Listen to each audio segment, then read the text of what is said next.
So first off, everybody, welcome to our live stream. And we have a special guest, the one and only Pekka Kelkka in the building. Pekka, welcome. Welcome, sir. Nice to be with you guys. Nice to have you. Thanks for the invite. And of course, we have the amazing George in the building, blockchain DXB, representing since 2013. Is it 2013 here? 2013, right? Yeah. February 2013, to be honest, yeah. Man, that's a long time. But yeah, that's awesome. So, of course, George has a great topics to cover. So, George, how about you take it away, sir? Let's start off with something that did actually happen last weekend. That is on the 23rd of May. The Ethereum ETF got approved. And I'm not sure if people were anticipating that the price of Ethereum to maybe pump up to the moon, maybe $5,000 or $7,000. There are some really wild predictions that the price of Ethereum will touch $40,000 as well. But like I always say, all price predictions are 100% right, 50% of the time. But the only thing I can say is regarding Ethereum ETF, there is a form which is S1B form. So at this point of time, we are waiting for the S1B form to be approved. It might take a couple of weeks to a month. And then is when the trading would actually kick in. And after the trading kicks in, that's when you're going to see the inflows and outflows going into Ethereum. And then we might see Ethereum, probably touching to a new all-time high. So all the Ethereum Spot ETF has been approved. So that is a good thing. So we are waiting for the S1B form. So then it's only then when the Ethereum Spot ETF will pick up pace. Now, one thing which a lot of people need to understand is regarding the Ethereum Spot ETF, all of the applications that has been approved, there is a condition that they will not be offering staking as a service. So that is probably the most important thing. So my big question is, let's say if I am an investor, why would I go ahead and buy an Ethereum Spot ETF? I'd rather put that money in buying the actual Ethereum and then putting it as a proof of stake, and becoming a validator. Now I've been tracking, the total value locked. It has actually increased from roughly around $50 billion to $100 billion ever since BlackRock has gotten into spot Ethereum ETF news. I feel that once the trading kicks in, the total value locked will actually go down. What are your thoughts? What do you guys think about that? Because Pekka definitely agreed to, the point regarding Ethereum or proof of stake validation, validating things, isn't it? So, Julio, can I kick it off? Yeah. Kick it, please. Go ahead. Yeah. George, you nailed it. Actually, the people are paying too little,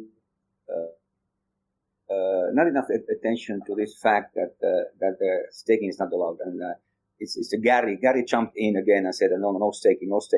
Yeah. and it was a compromise, but this is temporary. But temporary, I mean that maybe 1-2 years before they allow also staking on this wrapped whatever assets they are. But then if you think it from one particular very important perspective, which is that those people who are staking, it can be the staked ETH or on chain itself, which needs to have a 32 ETH minimum. So those are different people than the newcomers or institutionals that are joining. So if they see the value of like comparing Bitcoin as a store of value, best in the world, or Ethereum as a world computer, if that's the kind of argument they think, and their advisors will go this way, so there may be some surprisingly big numbers, but obviously those guys who are thinking, okay, this is like not fully functioning ETH that we want to have, no staking at all there. But one thing I'm not sure if you guys have thought about it, but I don't find the news anywhere. For example, if custodian will be a custodian for the wrapped ETF wrapped ETH will be Coinbase. They probably put those on chain. So who's get the yield? Is the Coinbase get the yield, or who's get the yield on those tokens then? So I don't know. That's an interesting topic, because at least Coinbase has an opportunity to stake everything on the chain itself, and then I'll put it on their centralized cold wallet stuff. But I don't know. There's no discussion about this. But the fact is, as George pointed out, this is something that may cause little challenges on the price pump or the dump. But let's see how the should be. But then again, when it comes to actual pushing through and pulling through the entire process. Big Larry decides. So he said, okay, we want to have it now, then they have it. So that is to go a little bit back for the Bitcoin ETF. When BlackRock put the application in, that was done. It's a question only when Larry decides that he got a calls to Gary. Hey, Gary, next week, are you okay? Yeah. So it's the same thing. Absolutely, because there was an interview with CNBC and he actually said it doesn't matter if an Ethereum is a security or not. An Ethereum ETF will be approved. So, and if you look at the George, I listened like maybe 100 times this few seconds because he's following the last part of the sentence. Yeah. He's not mentioning it clearly. He said that, but if you really go through it many times like I've done, he says that I don't believe this is going to be security. That's kind of what the impression you got from Larry's comment. Yeah. And that's because yeah. But by the way, one thing is also true about the whatever ETF wrapped assets they are securities. Inside the wrapped security, there can be any kind of assets. Like Bitcoin is also there, but it's the product that these guys are buying, like the Bitcoin ETF, it is a security because ETF is a security product. So what's there inside is wrapped by the security layer and fully regulated in this way. So then, I don't know, from the ETF perspective, it doesn't matter much as Big Larry pointed out. But I don't see that it will be, based on what's happening in the markets overall, that this will be doomed as securities. And last week, we discussed as to why they went ahead and approved the Ethereum Spot ETF at the last moment. And clearly it is a political move. And something, which Pekka, you touched base earlier on regarding the staking. Will it be applied, let's say, after a few years? I wouldn't be surprised after the election this year. The staking also kicks in. It depends on, who turns out to be the president. Now, the big question is, what about a Solana ETF? Or maybe a Dogecoin ETF or Ripple ETF? Are those things in the pipeline as well? Because Eric Balkanis, he's a key guy, to follow on Twitter regarding Spot Ethereum ETF. He has a podcast as well. Yeah, pretty good. He's a massive fan of Solana ETF. And he's looking at ways, how you can get a Solana ETF to be approved. So what are your guys' thoughts regarding, let's say, a Solana ETF, Dogecoin ETF, Ripple ETF? And the list is endless, isn't it? I know. I guess for me, I don't know if it's Solana can get approved. I know. I'm kind of betting on Doge, to be honest, just because the meme culture. I don't know. It's I'm more of like a culture guy, so I could see like Doge getting approved for some reason. I don't have a scientific basis or whatever, but again, like Doge has been used as a currency, by like small products. Like if you talk to the guys from BitPay, when it comes to small product like coffee and stuff, Doge is used quite a lot, which is funny. Yeah. And I also talked to some crypto degen guys too.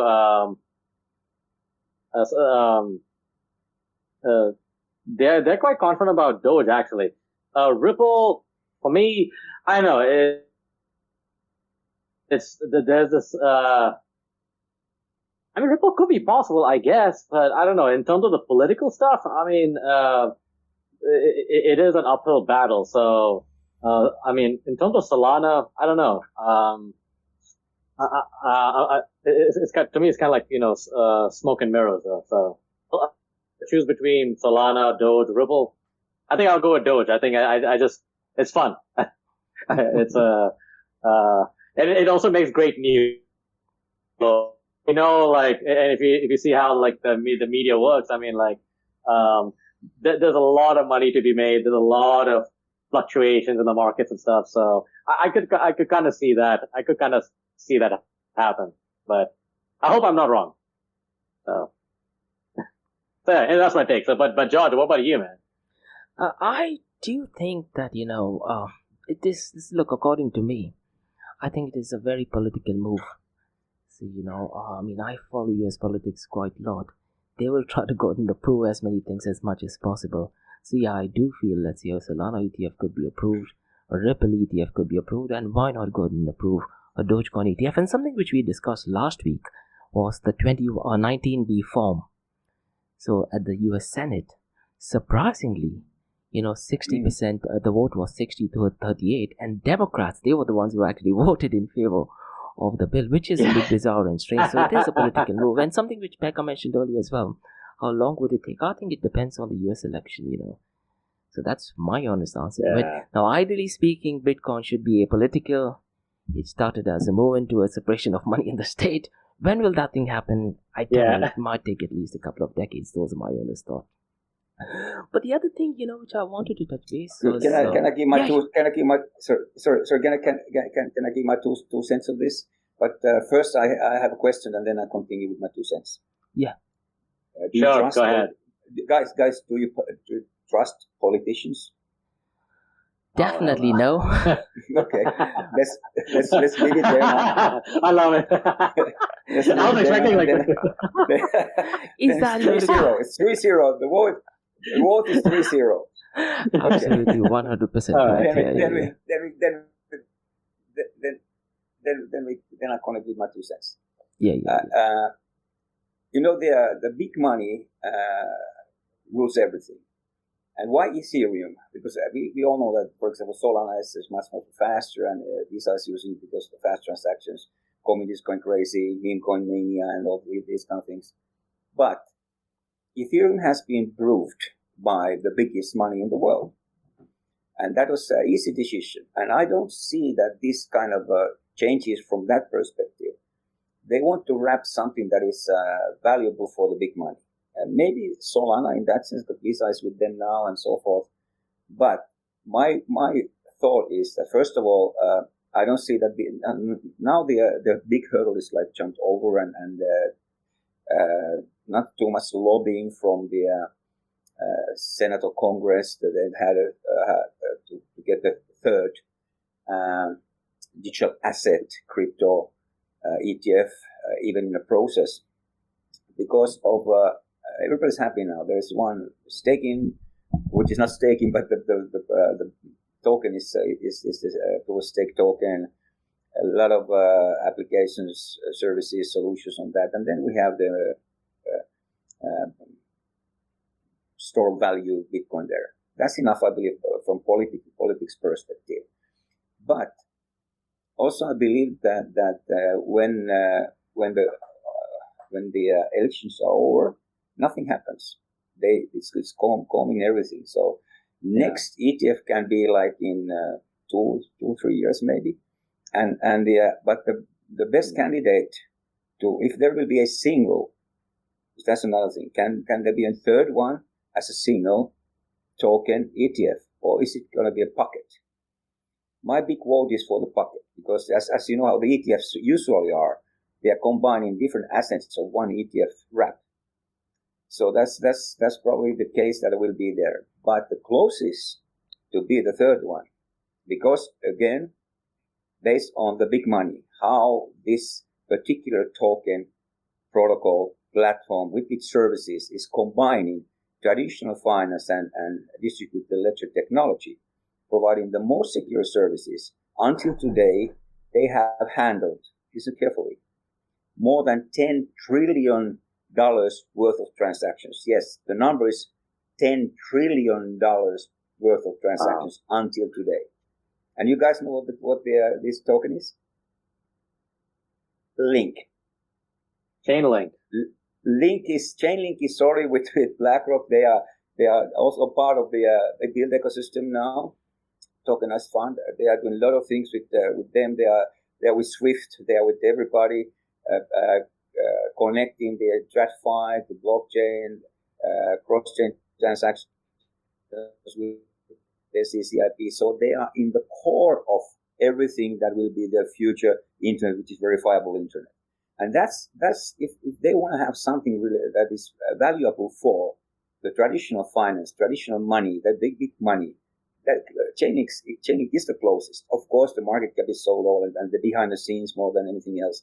But my prediction when it comes to third ETF on cryptos, it will be the pocket, and it will be earliest late 25, maybe even 26. So what you're saying is essentially a combination. Let's say there is an ETF which combines, let's say, Solana, Dogecoin, or something else. These all combine put it in a basket and that'll get approved. Is that what you're trying to say?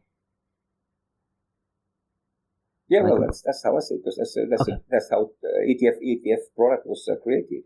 Mm-hmm. But then again, it depends on when this can be even in talks. But again, that's how I see it. I can be 100% wrong, and maybe we have this.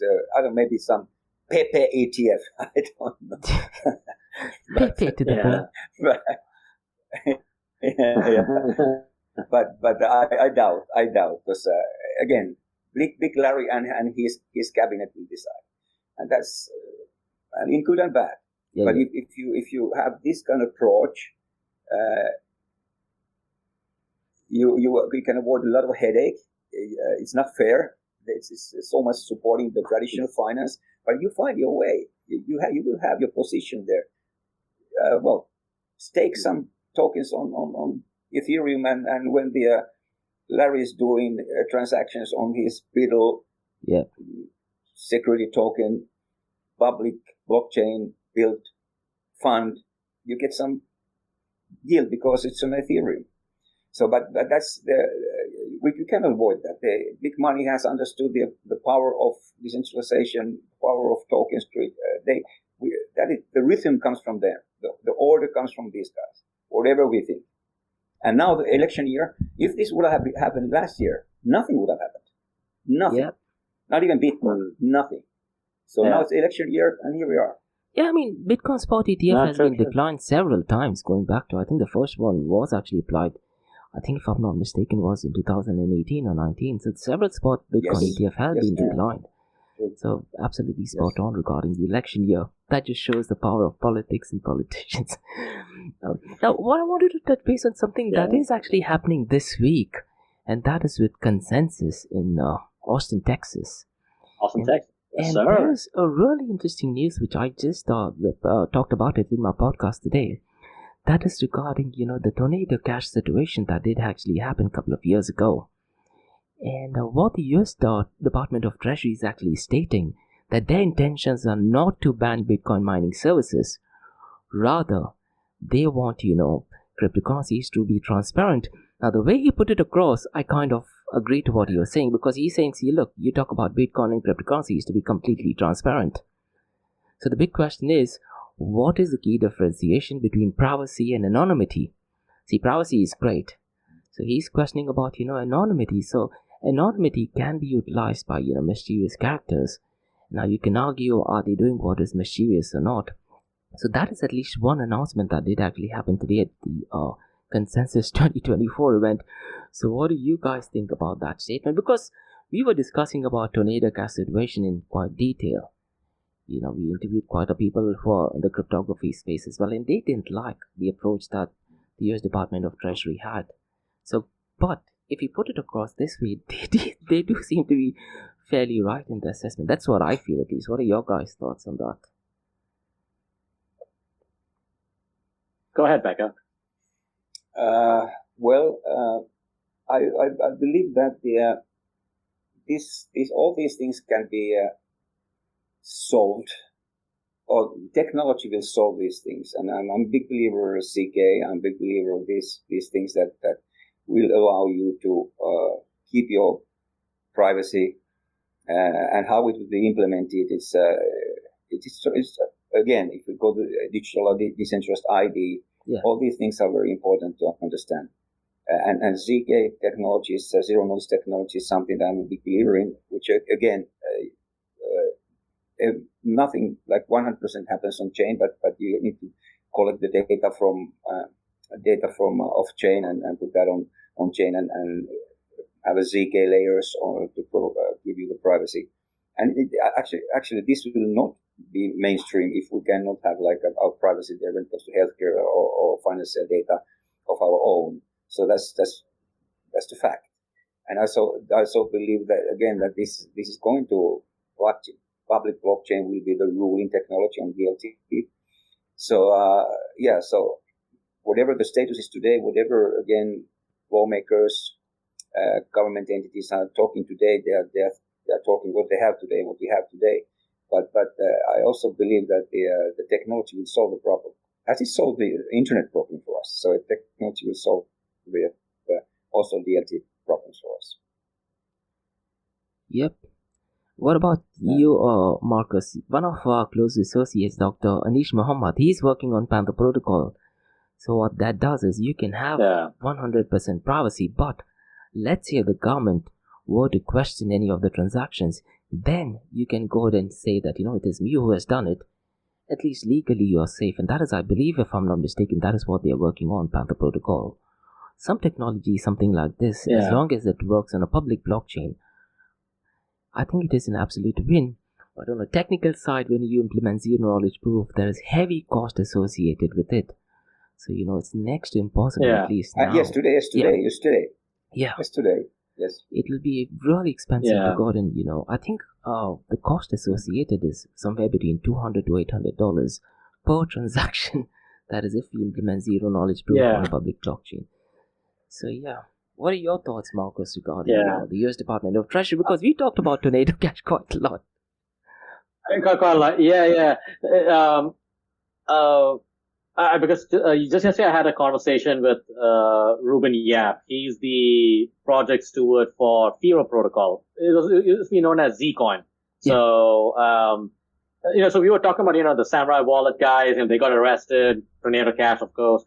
And it's because it was interesting because one of the arguments, I guess, with the lawyers and stuff was like, thing is that like, one of the main issues that, if you are holding that money or something, then it is illegal. But thing is that like, they were not holding any money. But I think what was very strange was coming from the lawyers, from the DOJ, is that, you guys were processing it, or you didn't put any limitations or something like that. So you are participating in terrorism or some sort of, something like that. So they kind of like change the definitions quite a lot.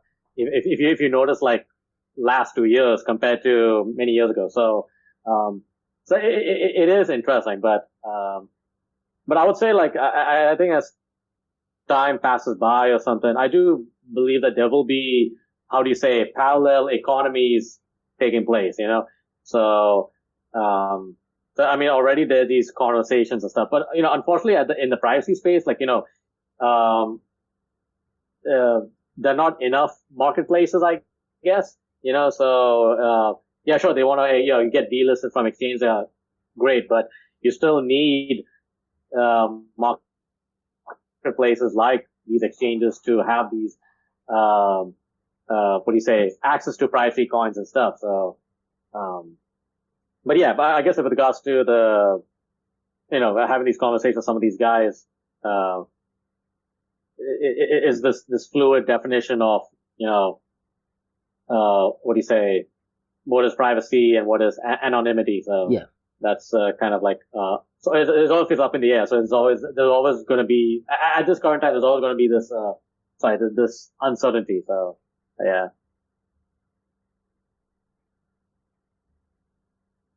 My final thoughts on this, I start with the same sentence that I started my previous comment. Technology will solve this. And because if there's a demand, when there's a demand, technology will solve it. It's a period. And when it comes to the huge gas fees, transaction prices now, that will be history when the demand is there. So whatever the technology will be, we need to have privacy. And again, we cannot, this will never go to mainstream if we don't have privacy there. Now, I just have one question, and I just thought of it right now. What if central bank digital currencies or central banks were to implement zero-knowledge proof? The cost associated with this, they could just delete it from the system. They could say, hey, you know what? Let's just delete it. Do you think that is... I mean, they could definitely do that. But then the question is, why will central bank go ahead and do that, isn't it? But the solution is pretty simple. You have X number of fees. Let's just delete it from the system. Because everything is online. What are your thoughts? To me, I'm still trying to catch up. I'm still trying to connect the idea like, CBDCs and zero knowledge proof. I mean, to me, it's, It's sort of like an it's just like It is exactly it's a opposite, monstrosity. isn't it? Wait, what? Like how the how did it possible? So I'm kind of like wrap my mind. Sorry about my apologies, guys. I'm still trying to wrap my mind up on this idea because like in my previous podcast, I mean with Ruben Yap, then I was talking to Aaron Day. Like he's honoring Roger Burr at the Enemy of the State event and stuff. So he's on this kind of like this public drive. Yeah. This anti-CBDC route. So, and he covered the history of, some of these guys who were with Blockstream. Many of these guys are working on these CBDC projects in the United States, like Project Hamilton, then the Regulated Liability Network.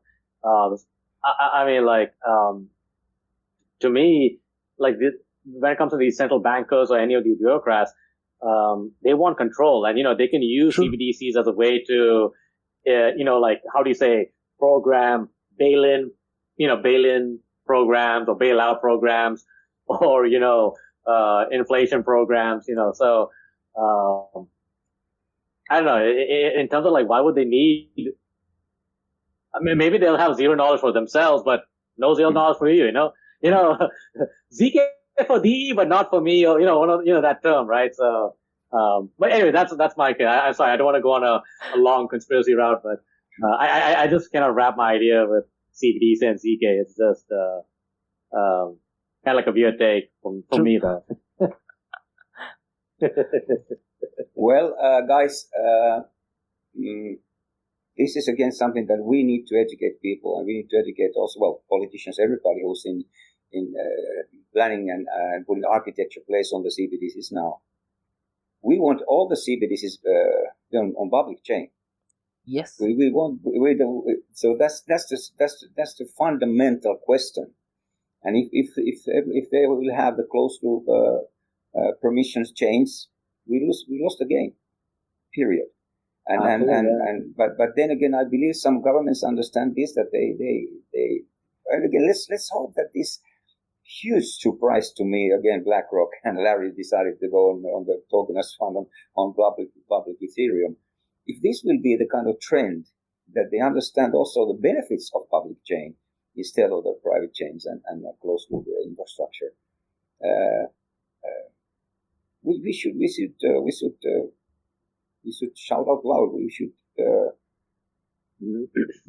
explain these two different things, like day and night, and 180 difference between these two ecosystems. And if we manage to do this, then it's a big win for us again. Absolutely spot on. And regarding the Consensys 2024, I think what our listeners can do is, they can go to the YouTube channel. There are quite a lot of, talk shows and quite a lot of interviews. And there are quite a lot of partnerships taking place as well. One thing which I did cover today, that was regarding PayPal's stablecoin, that is PYUSD. That has been implemented in Solana blockchain. And I'm pretty much sure there are quite a lot of other partnerships that will be announced. Do you think that announcement will impact the price of Bitcoin or cryptocurrencies over the weekend? Because it has gone down since the last 24 hours, isn't it? Oh, you mean Bitcoin? Yeah, right? I mean, just because of these announcements, do you think we might see a bump up in the price? Because I think it is scheduled to take place today as well, 30th of May. So technically, tomorrow, if someone is in US. Gotcha. No, because, I mean, correct me if I'm wrong, guy, because the only reason, like, what do you say, like, Bitcoin went down, or BTC went down is because of the Mt. Gox news, right? Yeah. Because they moved, $9 would that be billion the case, I guess? But yeah, they moved right, $9 billion worth, which is, I believe, 140,000 Bitcoin, because they have a repayment structure that kicks in from the 31st of October. But that should settle down because, I think people will be aware that it will not kick in, at least now, only on Halloween Day, which is just, a few days before US election. Oh, man, the timing is crazy. That's yeah. Funny. That's it's a big day. It is a big Bitcoin white paper day. Yep.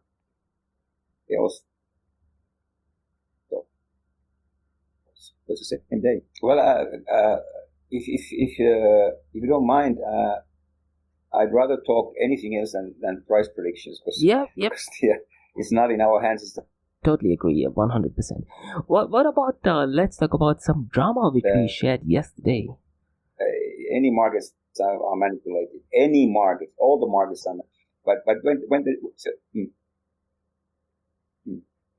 I think there's a bit of delay, right? Oh, go ahead, George. I think we have it. I think there's a bit of delay, right? Yeah. But go ahead, George. Yeah. I think what Pekka is saying absolutely spot on. Let's just skip the price because all price predictions are 100% right 50% of the time. Let's talk about some drama which has some connection to do with Dubai, and that is to do with the Caitlyn Jenner token. What? So this drama was a bit interesting because people thought it was not her putting up a video about her token, but it actually was her putting up the video. So even if you look at the video, I thought this looks like a deep fake video, but it was actually her. But the craziest thing is someone in Dubai, and I'm not sure if that person is from Society X or Crypto with Coffee. He did actually have a Twitter live, and he actually stole quite a lot of funds from that project. A humongous amount of funds were actually stolen, and the craziest thing is he put up his Emirates ID. So, people like Decrypt, people like Cointelegraph, Coindesk, they have got the Emirates ID. I don't think so. Let's say if I was a scammer, I wouldn't put my own Emirates ID card. So what I think is it might be someone else. He might have got hold of someone else's Emirates ID card and put it up. Hopefully the Dubai police go and finds it, because he did steal quite a lot of funds, from Caitlyn Jenner's project. So the user ID is Sahil Arora, and his Twitter account has been deleted as well. So do you guys know who Sahil Arora is? Yeah. Because I just saw that article, and and also like I think I'm not sure. I don't recall whether I went to Twitter or like some of the folks have made these screenshots and stuff. So the reason he put that, supposedly put his Emirates ID, is that, he's not scared of the cops, what, I prefer go to jail or something like that, like in terms of the in terms of the comments and stuff. So, but I'm sure it's somebody else using that guy's Emirates ID, because like that's kind of, it's kind of crazy, but it did rile up crypto Twitter quite a bit. So, hey. The only thing I can say is, Decrypt, they did actually attend, the Twitter feed live when he was live on Twitter, and looks like it was someone with an Indian accent. So most probably it is someone with an Indian accent. I'm hoping it is not that actual person, someone else. Did you guys hear about it, Pekka, or did you hear about that news? Yeah, well, I followed it quite recently, and there are too many. You can connect too many dots. I believe he's this guy from Dubai, and maybe he's just an honest thief. So could be. So he's he puts his ID there, and hey, I'm the one who's stolen your money. But again, this is so much related to the. Markose knows already that I'm not a big fan of meme coins because of these kind of things, what was happening there. True. And even the biggest ones are first pump with the owners of them, so creators themselves, and then they do white trading, wash trading, whatever, to put them. But then that happens too much, and I'm really sorry about those honest guys who have their whiffs and they have their nice animals with pets with hats or whatever. You guys know this is from last week, the data. How many meme coins were minted last weekend on Solana? How many meme coins? Different meme coins. Meme coins were crazy in Solana blockchain, isn't it? What we're talking about, like what, 11,000 meme coins, I guess. On Solana? Throw the number. No, it's got to be. I'm throwing 11,000. Sure. No, it's got to be in millions for sure. 20,000 in Solana last week. 20,000 meme coins. Just last week. Pick the winner. Oh man, that's crazy. Wow. And that's Solana. And basis coming now like crazy also on the meme coin. So I believe the entire number must be like combining Binance and everything that's still on quite big meme coins. Tens of thousands per week. Wow. per week. Okay. Yeah. Yeah. So interesting drama. I mean, to me, this is crazy because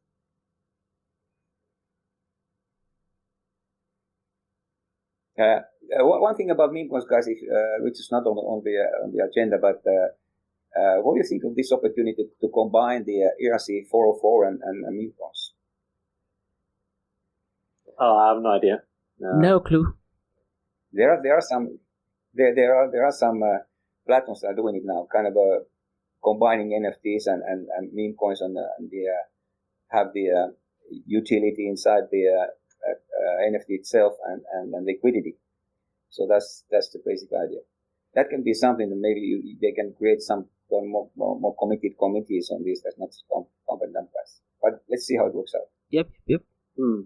Yeah, interesting. Okay. People are innovating quite a lot of things, isn't it? And I was listening to a podcast. They were talking about a token to be forked. And so essentially, let's say if I have a token can be forked.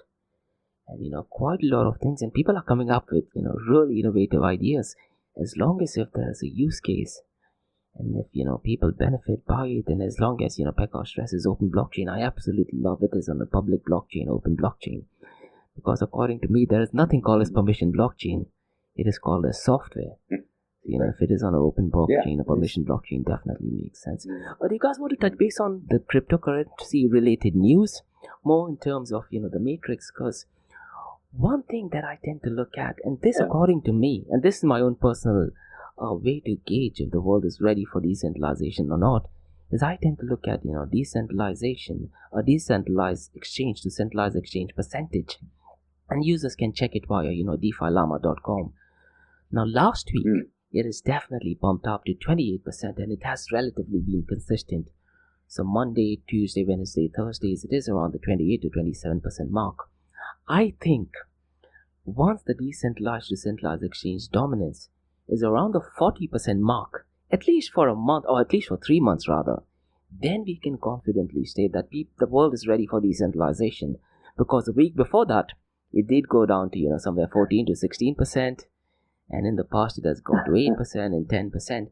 Now, what is a bit unique this particular week is a lot of transactions are actually taking place with decentralized exchanges that are working primarily on Ethereum. But let's say, I think Radium works only on Solana blockchain, isn't it? That has taken a massive hit. Yeah. This is what But what do you guys think regarding, people using decentralized exchanges? Is there a percentage you guys think will give a good idea for us to gauge at a macro level, like the world is ready for decentralization or decentralized exchanges? What do you guys think?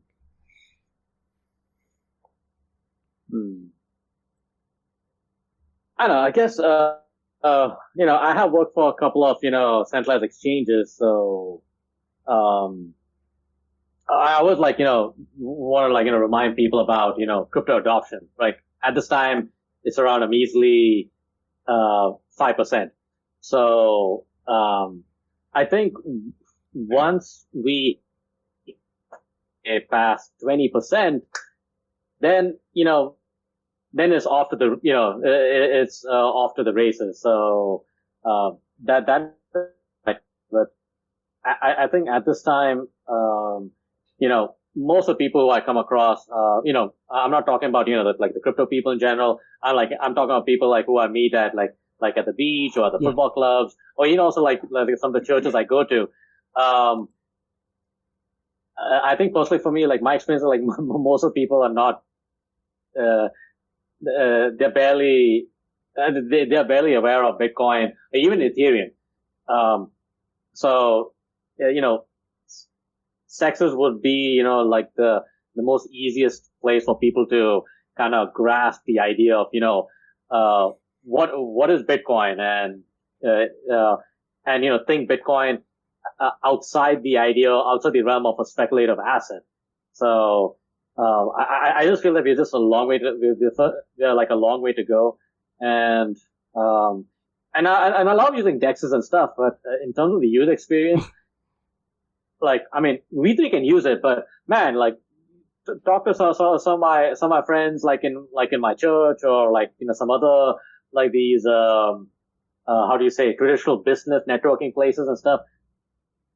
like they won't even touch DEXs. I mean, it's like alien technology. It's like entering into the Matrix or something, with zeros and ones falling down. Like that's just been my personal experience talking to different people, like people from Africa, Southeast Asia, even some other, other Indians too. I mean, even though we're seeing a lot of interest, like in terms of crypto, but in terms of, we're just far away. So just to bring it back to sexes and dexes, I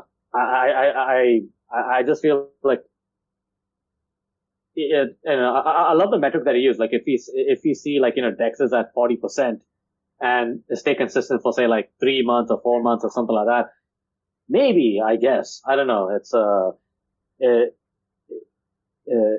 a tough one, but I think I'll be pessimistic in this. Like if we see say a 60 to 40% ratio, for 1 year or something, then I might be confident. You know what? I think people are ready for DEXs. So, that's my personal experience. So, sorry to be a Debbie Downer on this one though. Marcus, I'm 100% with you. First of all, if you think, again, we have been talking about Gen Z and these younger guys, they can be different, but it takes years before they will be the maturity on ruling the society. But before that, I believe first of all, people are lazy, and everybody wants to use services, and everybody wants to have a system that they don't have responsibility. And if this is the main category of a human being, and look at it from that perspective. How many of big percentage people want to build self-custody for their wealth? It's really small percentage. I don't believe that it never reaches more than, it's less than 10. But then the combination of things are different. And again, it's huge demand of UI, UX when it comes to anything decentralized, blockchain wallets and so forth. And that needs to happen, and it's happening. We have this account abstraction wallets, and they're coming now. So it's more secure, and you can actually share the risk with your nearest if you want, and whatever you want to put in the system. So and the fact is also that when we go to these countries who are now struggling with the inflation, like tens of percentages or hundreds of percentages, to be honest. Great. For example, in LATAM, I just heard recently from that in LATAM, they are not talking cryptos. When they are talking cryptos, they say Binance. Yeah. Yeah. Seriously. But if you go back to the history of technology, decades back, I'm come from Finland. I was a proud citizen of the Nokia country. in mid 90s, for example, in Netherlands, when they asked, "Where's your mobile phone?" No, they said, "Where's your Nokia?" Yep. Then we had the vacuum cleaners were Hoovers. People are still saying that all the people still call vacuum cleaners Hoovers. So, but that's if you have the dominance in the markets, and how Binance has managed to brand themselves and ease of use, and also customer service is a totally different level than anything else, and local language and all these kind of things anywhere in the world. That's why Binance has this role in the emerging markets, and and we also need to make sure that there will be no scams. The best sexes will be there for people who want to use them. Simultaneously, we need to introduce and explain the benefits of decentralization.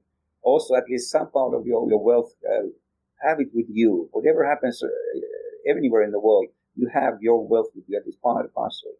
And this kind of introduction, explaining pros and cons, and gradually maybe increasing the percentage to have a self-custody instead of on centralized platforms.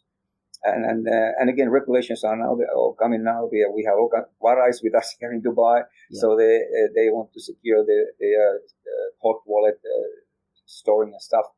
So that's how I see it. So we never will have a big percentage of the crypto holders, traders, users having the self-custody wallets. That's how I see it. Yeah, because of this, because who we are. Absolutely, I just 100%. want to add what Pekka said, because when I was working with BingX, you see the reason why they became the sleeves partner for Chelsea FC is because majority of the fans, they all are from Spanish speaking countries, and also Binance has done a pretty good job, but I would say because even many of the Latinos who I met, like whether they're coming from Colombia, Mexico, and stuff, like Becca's right, like they just say Binance, but they want other options, but Binance has been pretty good, so I have to give a kudos to them, but also a special shout out to the folks at Binance, because in terms of privacy, like in terms of service and stuff, they have been pretty good, and even also like what do you say, when there was this conversation about delisting privacy coins, other exchanges didn't make, they just delisted them, but the folks from Binance, they approached guys like Ruben from Firo and, talked about, okay, how we could, will you guys keep it, are you guys going to keep privacy on the base layer, or I guess as a default, or or keep it offset? So this is the fine, they were able to spend time with the meetings, and think that the guys from Binance, honestly, economically, or in the business perspective, they don't have to spend time talking to these guys from the privacy protocols, because, for example, Firo, their market cap is 25 million only. Most of the money is coming, they don't have to waste their time with talking to these guys. But guess what? They did. They were willing to have, okay, can you provide some solutions? Let's have a discussion. Okay, you know what? Let's create exchange wallets to meet the compliance with, chain analysis and the other regulators, because the regulators are sitting with the guys at Binance, so they're willing to spend the time to work things out. While other exchanges, I'm sorry to say, they didn't want to talk. They were like, oh, cancel, done, no problem, bang. But Binance was willing to take the hard steps. I was blown away when I heard that from Ruben Yap, which I'll release that episode, hopefully by next week. But, see, that shows, I have to say, Binance is willing to, take the extra steps. So, and that's a testament of, what they're doing in Latin America, especially with the Binance Angels program too. It's, I would say it's pretty good. So, even with all these hurdles they've been through, I gotta say, I'm like, wow, that's, I was, quite surprised, so, and there's something I also try to talk to some of the guys in the privacy space too. Look, I mean, as much as you shit on Binance, these guys are trying their best to, maintain that link with the public and stuff, so, so that shows something, in terms of branding. When I was a kid, I never said, mobile phone, I said my Nokia. I remember, so that marketing, that branding makes a lot, it's pretty powerful. I miss those days, guys. I miss those days. Was it the 3310? 3610? Yes, that was the biggest seller, yes. Yes. It was the strongest one as well, and I'm pretty much sure that I still have it over here. And battery lasted like 2 months. Yes, 100%. And I can confidently state, if I remove it now after maybe a couple of years or decades, if I plug it on, maybe after charging it will still work.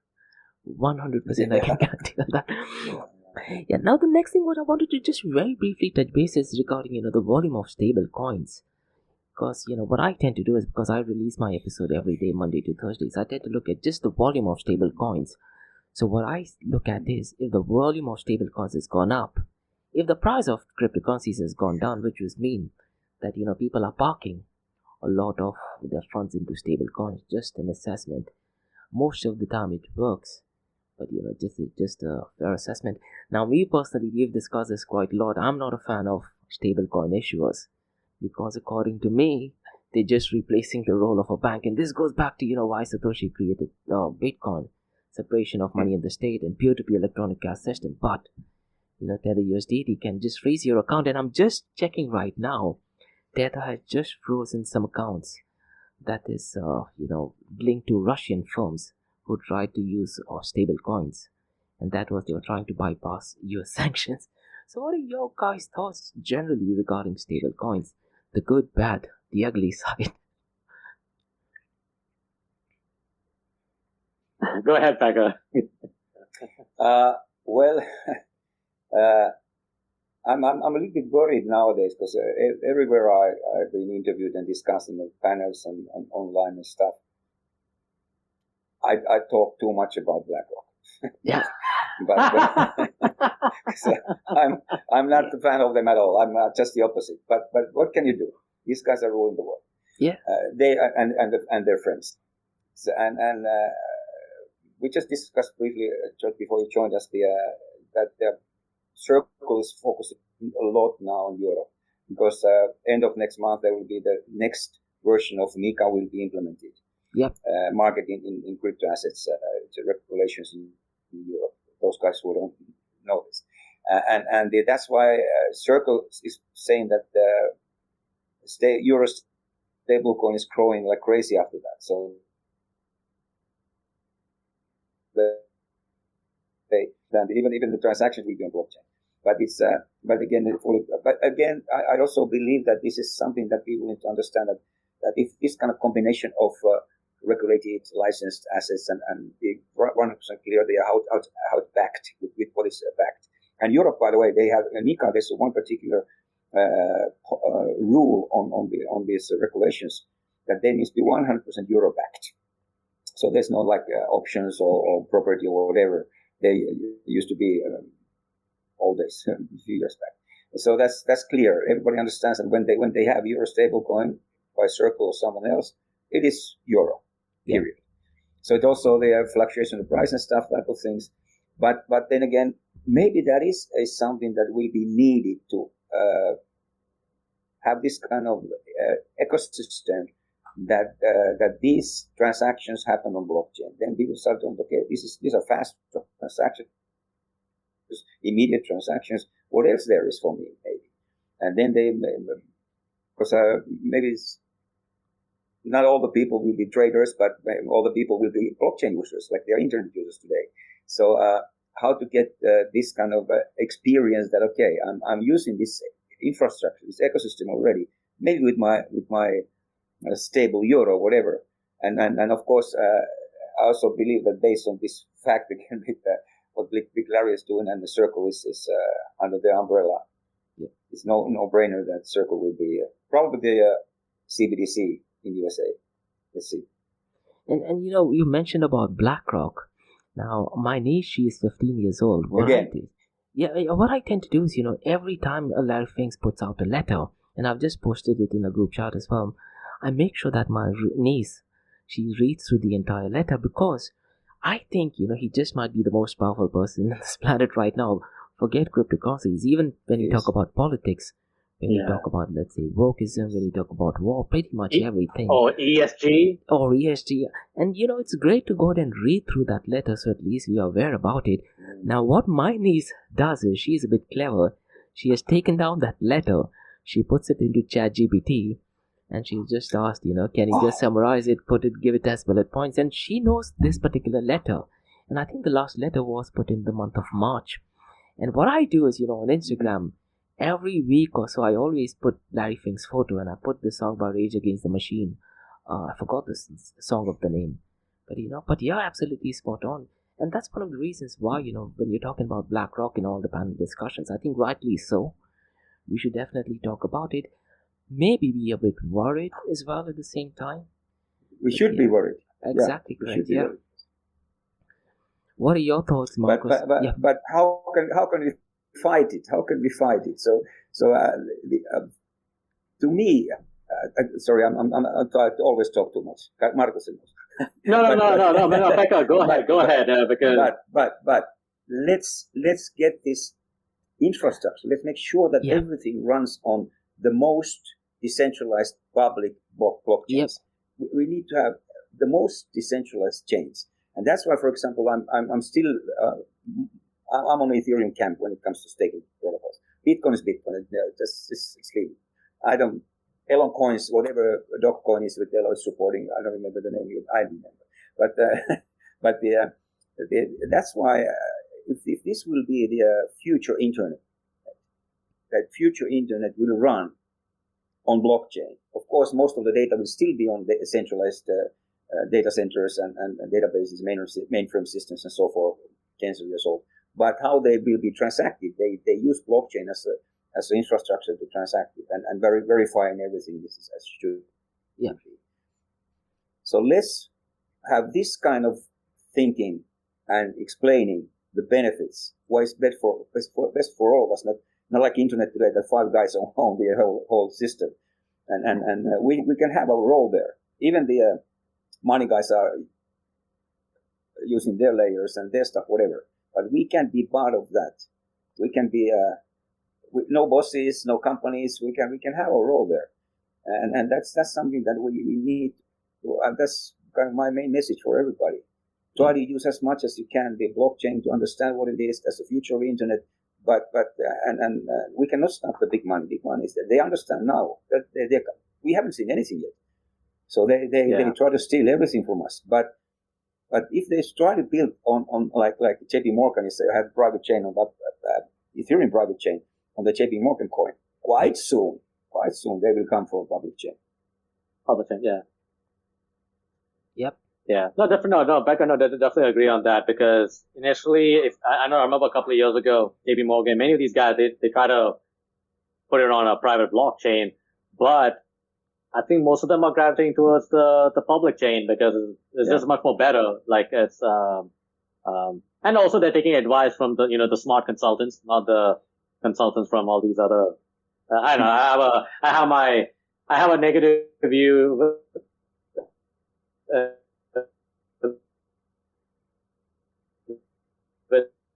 certain, so the big 4 consulting groups and stuff. But I have some friends who work for them and stuff. So I'm just like, I don't think you understand the metaverse thing pretty well. But hey, okay, anyway, that's a whole other thing. But sorry, just to go back to George about stable coins. I guess my view is like, I guess it's easier for people to understand it. Just last year, I was beginning of this year, I was on this radio show here in Dubai. And it was on this Khalisam article on stablecoins. Now, the residents in Dubai, instead of putting their money into the UAE banks, they are putting their money in USDT. Yep. The reason is that they're getting more than 8%, which is much better than what you're getting from MSNBD, or even also I use Live Bank, for example. Maximum is what, 4% or something like that. So like it is interesting to see, the regular Joes and Janes, they're trying to save their money into USDT. And of course, I think, my personal take is that many of these new people are coming from Southeast Asia, Africa, so, many of these countries, their own fiat currency is going to the shitter. So you know what? Either Bitcoin, if it's large amounts, obviously it makes sense, but also stable coins too. So, and for me, as someone who's a big Monero fan, a big private, and also, I'm also a big supporter of also Bitcoin Cash too. But I think it's just easier to use, stable coins, whether it's USDC or USDT. It's one of those, I just feel kind of guilty in my achy breaky heart. But I do hope that, this is one of the things I keep telling people, also Society X and also other groups too. Like, look, I think we need to create more marketplaces. We need to, how do you say, create parallel economies, so, I think to me it sort of matches with my libertarian beliefs, creating different marketplaces where, people can transact in crypto directly than try to, go through the traditional spaces and stuff. So that was kind of my call or my prayer for people. Hey, guys, start to conduct, peer-to-peer transactions with people and stuff, so, which we've seen in the United States too. And, but hopefully now, we're starting to see this sort of this underground this renaissance, which I see in the Twitter spaces, just as local Moneros, the marketplace has gone down, but now other decentralized marketplaces coming up. So I'm sure it's small, but it is an interesting alternative. So I hope that I think we might see some uptick in peer-to-peer marketplaces. So that's my take. So Open Bazaar was one, isn't it? Open Bazaar was the OG of peer-to-peer. Oh, with Ameritaki? Yeah. Which he did in 7 Yeah, but I think hours. it's just That, according to me, is a perfect example of, distributed or decentralized way of working. Your own laptop that you're working in, that becomes your store, that becomes your server. Now, the next thing that I wanted to discuss is kind of essentially in twofold. The first one, Can I continue this, George.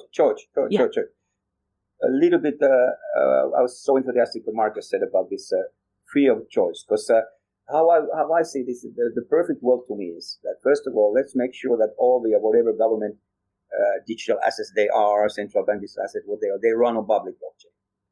Let them be there. And parallel systems, as Markose said, I love the idea. Free of choice.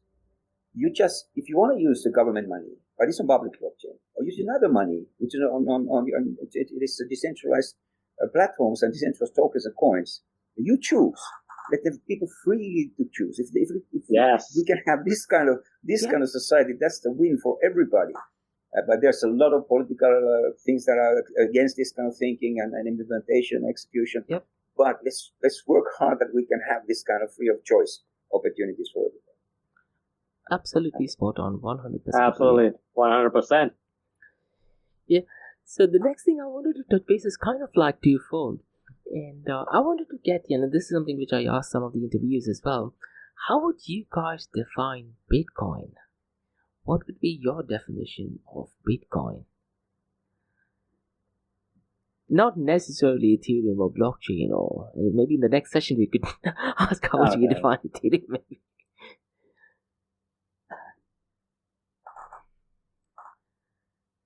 Who wants to go first? How would you define Pekka? Hey, go ahead, Pekka. Please go ahead. That's easy for me. I haven't changed my thoughts on Bitcoin. First of all, I joined this decentralized revolution not from Bitcoin but from Ethereum. So it took like 1.5 years before I started even to I have very small bets, but my biggest back in Ethereum, which is 50%, then 30% is Bitcoin, and then the rest. Mm-hmm. But Bitcoin to me is a store of value, and I again because I see that this needs to be one ecosystem that we could, again, free of. You can choose the protocol, you can choose the coins, you can choose everything. Easy, simple internet, next version of the internet. And if we have anything siloed, and if the Bitcoin protocol will be siloed and everything will be built on Bitcoin runes and BRC20s and these things, I don't see that that's something that I want to see. I want to see that if I want to do any transactions, like sometimes even the token owner will pay me if I transact, because that can be the future. But then anything that is siloed, I'm so much against. But Bitcoin, to me, Bitcoin is the store of value, and it's by far the best store of value. Yeah. So many bullet points, arguments you can put on the list, and they are there. And if you use a little bit thinking, you must agree. You must agree that it's the best store of value, and I leave it there. Yep, 100% agree. What about you, Markose? No, I think for me, like I think what attracted me about Bitcoin, I mean, for me, it's supposed. For me, like I saw it as sort of an alternative to the US dollar. Like I saw it as sort of like it's like kind of like a conscious, how you say, alternative currency that challenges, the US dollar or any other fiat currency. So like for me, it's like I see it as a medium of exchange, but also eventually becomes a store of value too.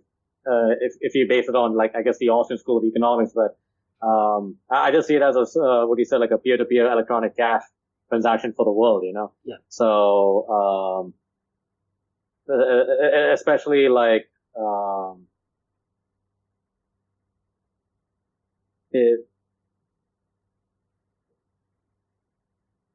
like yeah, I guess outside the United States, but like in whether in Africa or India or something like that, I just see like Bitcoin. It's this parallel economy, so it kind of reminds me of this quote by Buckminster Fuller. I don't remember the exact phrase, but just create an alternative system where people can choose either you choose this unconscious collectivist problem that you see in the TradFi spiritual space, or this alternative parallel system where you have the freedom of choice to choose. So Yep. So to me, I guess to me, Bitcoin's like the great P2P money. So yeah, Peer-to-peer electronic cash system. My long definition. Yeah, I think it's absolutely an interesting point. Now, what about you, George? What about you, man? You've been long in this game. So according to me, it's the most purest form of money. But just because it is pure does not mean, that people won't be attracted to it and try to make it impure. I mean, you could argue and say that, Bitcoin's definition is peer-to-peer electronic cash system, but can it be used for money or is it store of value? And one of the things which I like both you, Pekka, and Markose said is that, it gives you an option for choice to go ahead and use it. But I'm going to play the devil's advocate and I'm going to ask, look what has happened when trillion-dollar companies like BlackRock, Franklin Templeton got into the ETF game. And Michael Saylor, he did actually put out a tweet and he put out some numbers in terms of, how many Bitcoins these $1 trillion and billion-dollar companies actually own. Yeah. So, Grayscale has 289,000 Bitcoin. MicroStrategy himself has so many Bitcoin. So, one part of me does actually feel that, because of Bitcoin, the millionaires have become multimillionaires, billionaires have become multi-billionaires, and $1 trillion companies have benefited by it. Now, the good thing is, if you look at what Michael Saylor is saying, you could say that, this is backed by $1 trillion companies and billion-dollar companies. So, this form of money or store of asset is absolutely safe. But the second part of me questions, what about people in Africa? What about people in Bangladesh? Yes, they do have a choice to get into Bitcoin, but can they go out and actually buy it? Or people, let's say, in Zimbabwe. And if you go back, in time, why Satoshi Nakamoto created this, he wanted it, just peer-to-peer. We can go out and make purchases and spending. So I'm not sure what to make of it, at least at this point of time. Now, we do have Bitcoin, the value is increasing, which is great. But, these are some questions I'm not sure what the answer to that is. The price of Bitcoin has almost tripled since BlackRock got into the game, isn't it? And something, which Pekka touched base upon is how can we defeat this $1 trillion companies or $1 billion company? There is a movie called as The Nerve, which we have discussed in the past as well, which, shows how they go and completely erase off a distributed app. It is just a game, more of a game. In an idealistic world, let's say if you own these $1 trillion companies, the Bitcoins to completely erase off, there is ways to do that. Something similar to what GameStop happened in Reddit, isn't it? But will it happen or really, I'm not sure. But that is essentially what my thought is. What about Metaverse? Is the Metaverse... Guys, can I ask you something? Yeah, sure. Yes. No, George, sorry. Can I ask the question first? Sure. Yeah.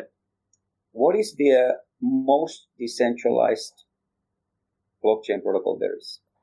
I personally like to use the word distributed. I would have to say... As a protocol, I would have to say Ethereum. Because when you talk about Bitcoin, I can... As a protocol, as a blockchain, as a platform. I would have to say Ethereum in comparison. It is Bitcoin. Let me... my views,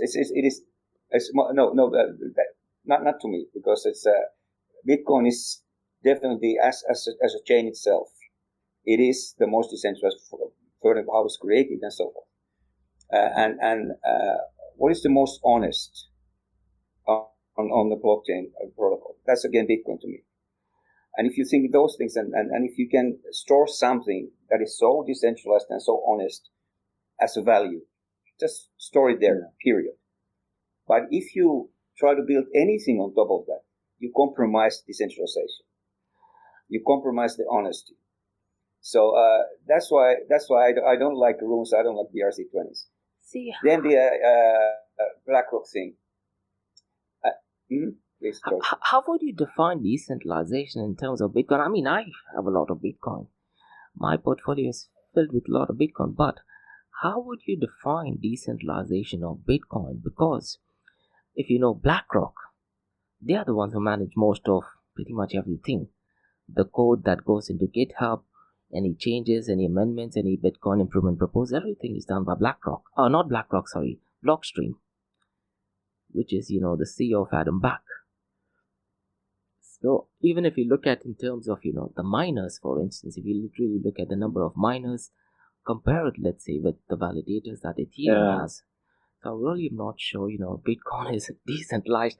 I would love to say it is decentralized and distributed, because it sounds absolutely spot on. But yeah. Sorry, you were saying something else as well, isn't it, Pekka? I cut you off. Right. Well, let's my views again, and it's based on the creation, based on the top, how it was meant to be. Is nothing similar anymore. But the foundation, the blockchain protocol itself, it is most decentralized to me. How the production happens today, how the meeting happens today is fully controlled by the big money today already. And ownership of the coins is the same thing. That's why it's a little difficult to see, as you pointed out, those guys in Africa and some undeveloped countries, they probably don't have access to Bitcoin ever. But and that's why I don't see that this is going to be a electric money. But then again, let's try to be creative. This can be distributed like a tiny some satoshis to everybody to hold in the world. But it's not going to happen. It's not going to happen. That's why it is store of value, and let there be the store of value.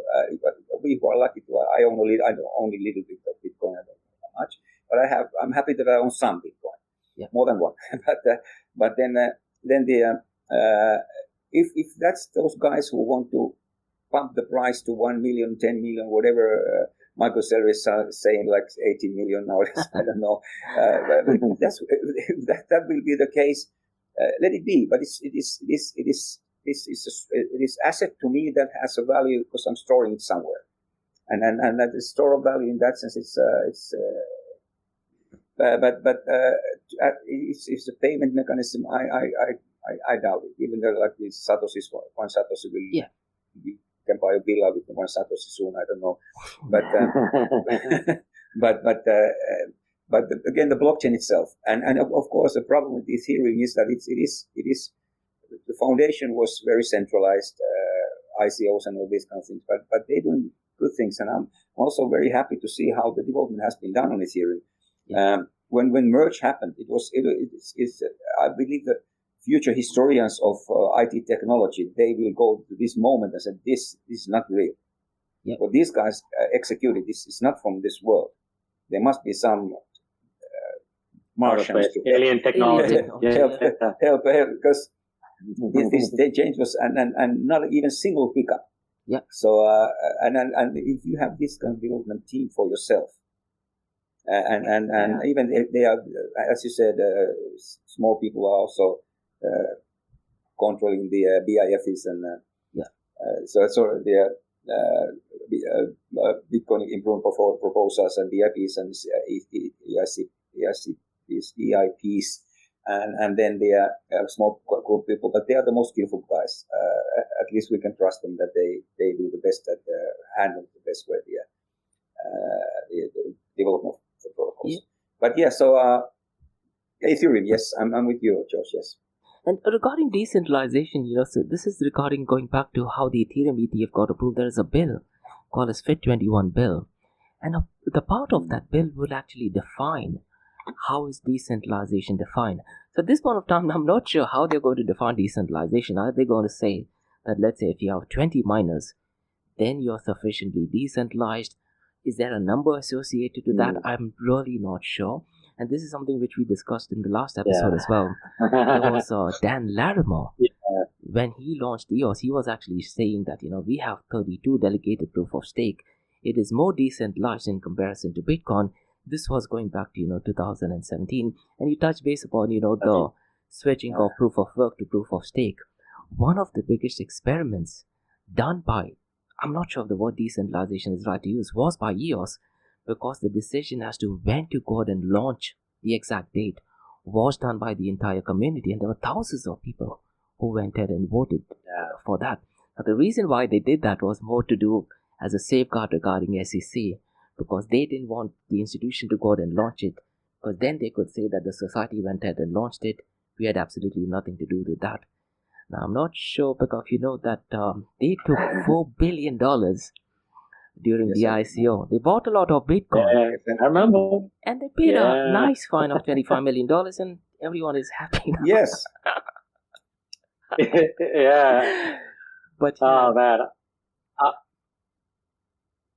Sorry guys, I'm having I'll never forget. Yeah, same here. But just to talk about EOS, I do recall that ICO quite well. Yeah. Really interesting times. People are calling that as the Ethereum killer. A lot of I remember that. Yeah, a lot of politics. I even heard that there were some fights between guys because they try to get them to support the delegates.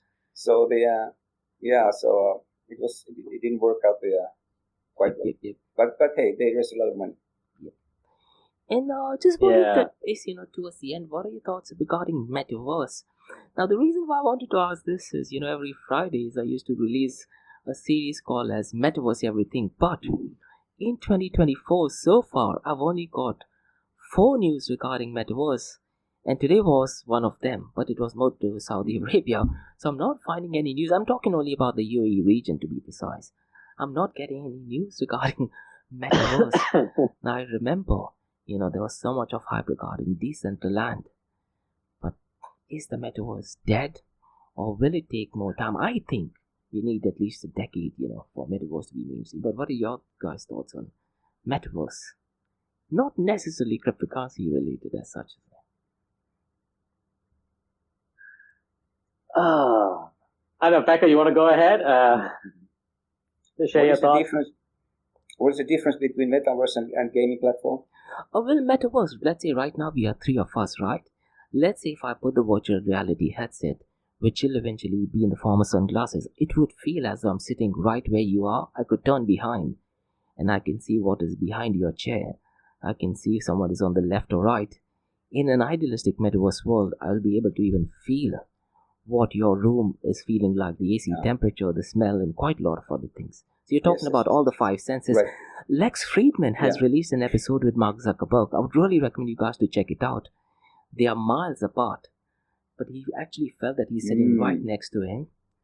And Apple Vision is, one of those virtual reality headsets. But I think we still have at least a decade to go. That is essentially what Metaverse is, capturing all the 5 senses. Right. Yeah. Again, George, you're talking the future. You're talking the future again, and again, I'm just joining at least one or maybe 2 Metaverse projects to at least to some capacity to see if they manage to execute the launch. But I believe the biggest chance for the Metaverse still is Metaverse as such. Still is to get the gamers on. If you think that then we need to, I'd like to see the play to earn. I was so big supporter 21 on the play to earn games, and I got so big hits. So I even bought some crazy coins those days. Oh, they were not crazy coins those days, but they couldn't execute. Again, transaction prices and everything. So and how many TPS and stuff. But now I believe that's something that the faster track for Metaverse to be there with us is to get the gamers on them and play to earn. And why play to earn? Because people want to make money, people want to trade, people want to do these things. And if you combine this with a very nice user experience as a game, that's the best you can have. But when it comes to like having all kinds of whatever five senses that we will experience on the metaverse, it's a different ballgame. Then I don't see that running on blockchain at all. But at least not most of it. Correct. But now what I believe is that. By the way, let's go back to 21. I already published some videos and talked on at the events. I said that all the websites we have today, they will be metaverses. That was my future thoughts. And as George, as you pointed out, they can be more than the websites today, and content-wise, but also experience-wise. Yes. But how long it takes, let's see. But if we can manage to get the gamers on, by the way, there's a little commercial, if you don't sell advertisement. There's a 5, 6, 7, and 8 next month there in Abu Dhabi. There is a Compass esports event which starts on Thursday 6th. Yeah. I'm mentoring the hackathon there, which is Friday, Saturday. And guys, if you want to come there, I'm happy to send you the link to participate on the B2B session on Thursday. There's a lot of good people there from anywhere in the world. Nice. Everywhere in the world. That'd be nice. Yeah, but it's because the hackathon is there are 3 tracks, and I'm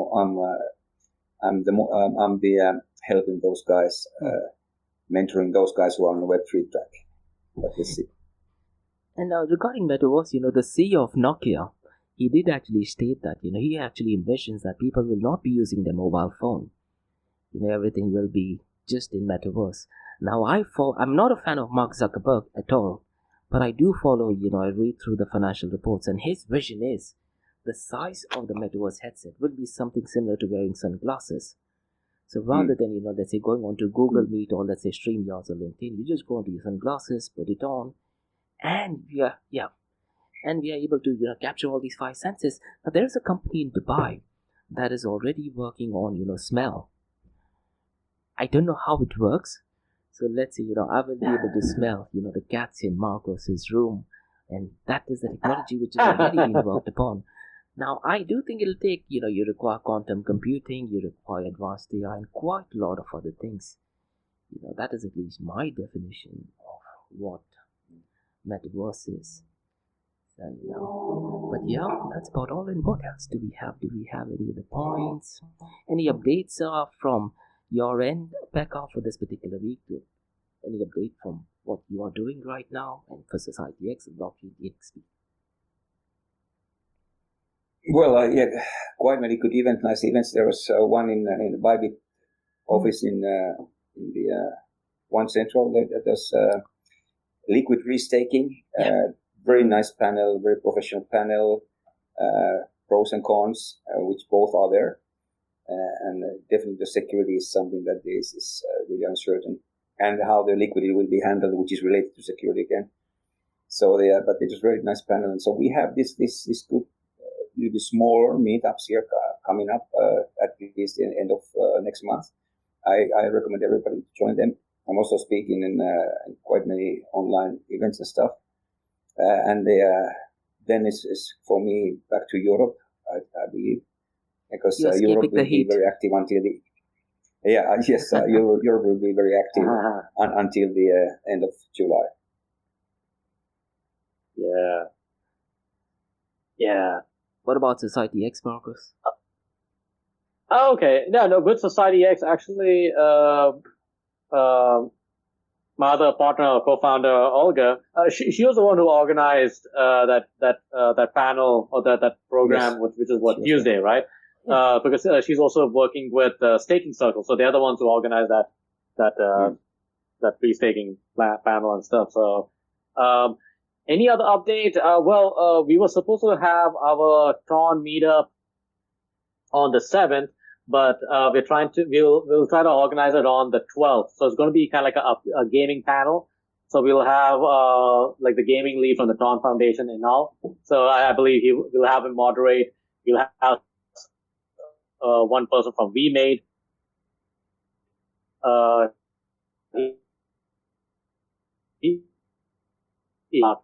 Gaming as a category in the Web3 space.